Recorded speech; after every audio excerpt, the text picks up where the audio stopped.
Uno de los estados anímicos que con más frecuencia se alientan en el cristianismo es la resignación. Ya desde los primeros tiempos y hasta el presente, el cristianismo ha impulsado la idea de que las personas deben resignarse y aceptar su vida como parte de los designios de su Dios, con la promesa de que su obediencia será premiada en el reino de los cielos. Obviamente hay situaciones fuera de nuestro control que no dejan más opción que resignarse.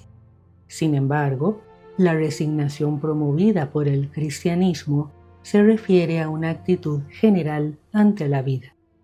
La verdad es que frases como Dios así lo quiso o que sea lo que Dios quiera, lo que alientan es que las personas cedan el control de su vida en vez de dirigirla. Esta resignación compensa las continuas frustraciones del ser humano y lo mantienen atado a una doctrina. Desafortunadamente, gran parte de la llamada espiritualidad alternativa no hace más que copiar muchas de las estrategias del cristianismo y basarse en muchas de sus creencias, de suerte que ha salido con invenciones como la de los contratos álmicos antes de nacer o la de que el alma elige vivir X experiencia, lo que enfatiza una cierta noción de predeterminación o incluso de destino, a los que hay que resignarse. O sea, estas ideas no son otra cosa que una manera modernizada de disfrazar el viejo discurso de la resignación cristiana.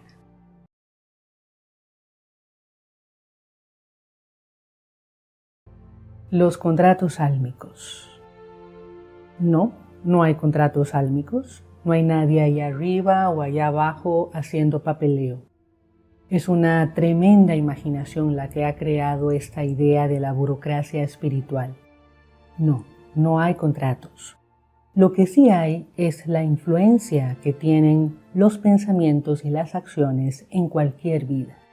En otras palabras, de la forma en que vivas esta vida y de la forma en que la dejes, depende la continuación de tu individualidad. La clave está en el grado de identificación que tengas con esta existencia física. Y no es exactamente que vienes a experimentar, es que así se da la existencia.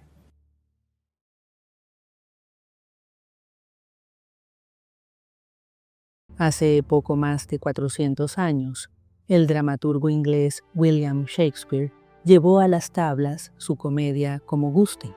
Una de sus más famosas líneas dice más o menos así: el mundo entero es un escenario, y todos los hombres y mujeres meros actores, o jugadores en un doble sentido. En la obra se enfatiza que cada ser humano solo cumple un papel, o más bien diferentes papeles a lo largo de su vida, y que al final ya nada tiene importancia. Estas líneas de Shakespeare han recibido muchas interpretaciones, pero en general, desde cierto punto de vista, se podría decir que la idea de que la vida de cada persona está compuesta por papeles que tiene que representar y que de alguna manera están fijados de antemano, es una idea con una cierta mentalidad fatalista ligada a la noción del destino. No era una idea original de Shakespeare, sino que se trataba de una creencia muy impregnada en la cultura occidental desde mucho tiempo atrás. En la modernidad, y siguiendo esa tradición cultural tan antigua, diversos autores de la nueva era y diversas corrientes espirituales alternativas han abrazado la creencia de que las almas deciden de antemano qué tipo de vida van a tener y qué papel van a asumir en ella.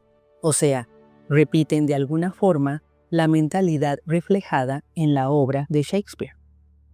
Algunos conocidos practicantes de la hipnosis regresiva a vidas pasadas incluso han llegado a asegurar que las personas se encuentran una y otra vez en sucesivas vidas asumiendo papeles que ya estaban acordados desde antes. Sin embargo, y esto ya lo he dicho antes, hay muchos peros en el tema de la hipnosis regresiva a vidas pasadas. Esta idea del guión ya escrito esconde en realidad un gran miedo a lo desconocido y de alguna manera parece querer brindar consuelo a quienes viven en el infortunio. Al decirles que solo cumplen un papel prefijado, les ayuda a sobrellevar sus dificultades.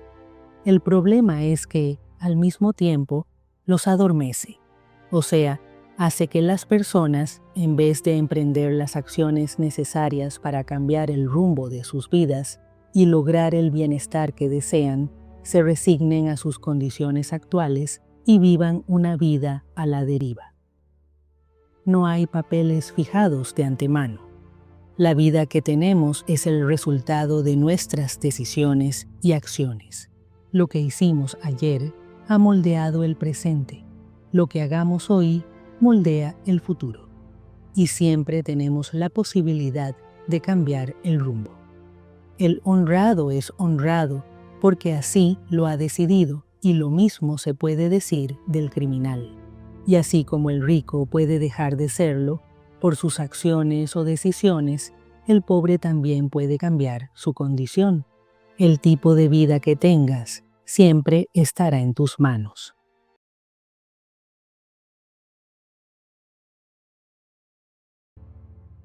Creer que tus pasos, o sea, la vida que decidas tener, depende de la voluntad de otros, o de Dios, o de entidades no humanas, y que ya todo está escrito, es una creencia trágica.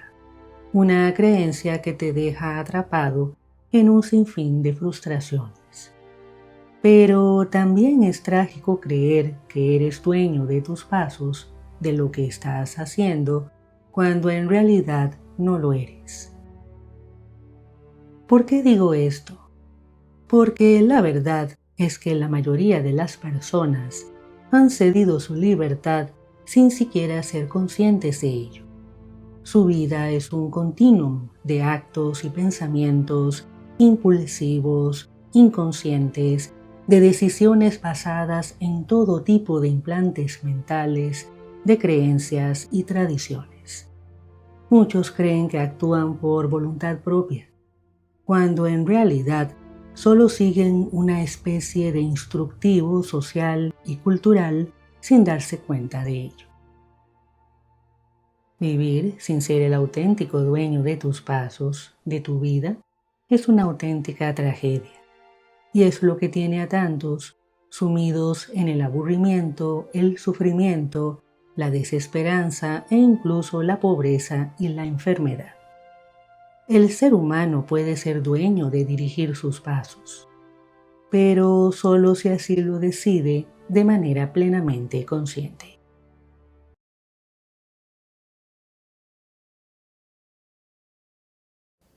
Cuando los teólogos cristianos desarrollaban la enorme estructura doctrinal del cristianismo, se encontraron con un terrible dilema. Si su Dios era tan todopoderoso y misericordioso, ¿por qué permitía el mal? Según su idea de Dios, nada sucedía que Él no permitiera, pero era evidente que el mal se hallaba en todas partes. La solución fue desarrollar la doctrina cristiana del libre albedrío. En la antigüedad, ya muchos filósofos habían debatido sobre si existía el destino o si todo estaba regido por el azar. A partir de ahí, los teólogos y filósofos cristianos elaboraron una tesis ligeramente diferente. Dijeron que, ciertamente, todo se movía por el poder de su Dios y no había nada que se saliera de su plan divino, pero que en su infinita sabiduría le había otorgado libre albedrío al ser humano, o sea, la posibilidad de escoger entre el bien y el mal. En otras palabras, para los teólogos cristianos, si un ser humano escogía el camino del bien, o mejor dicho, de la obediencia, sería salvado, y viviría una eternidad de bendición. Pero si escogía el camino del mal, o mejor dicho, de la desobediencia, sería un pecador y por tanto sería condenado para siempre. Así, los teólogos cristianos desarrollaron una doctrina del libre albedrío como excusa para ocultar las incongruencias de un mundo lleno de males con un Dios todopoderoso que no parecía dispuesto a evitar tales males.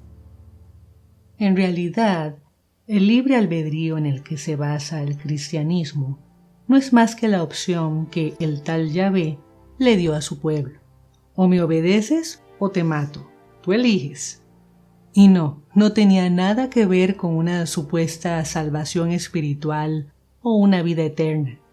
Fue solo la manera en que este Elohim se impuso con mano de hierro sobre aquella gente. En otras palabras, el libre albedrío del cristianismo no es más que una amenaza que ha servido para someter a las personas. Ahora bien, el auténtico libre albedrío sí existe, pero no existe porque nos lo haya otorgado un ser superior. Existe porque es nuestra naturaleza. El problema es que el libre albedrío en la mayoría de los casos es solo una ilusión. Mientras una persona no sea consciente de sus procesos mentales y del origen y verdad de sus creencias, no se dará cuenta de que está siendo dirigida por ellas y solo creerá ingenuamente que está haciendo uso de su libre albedrío y de que sus decisiones y sus pensamientos son suyos.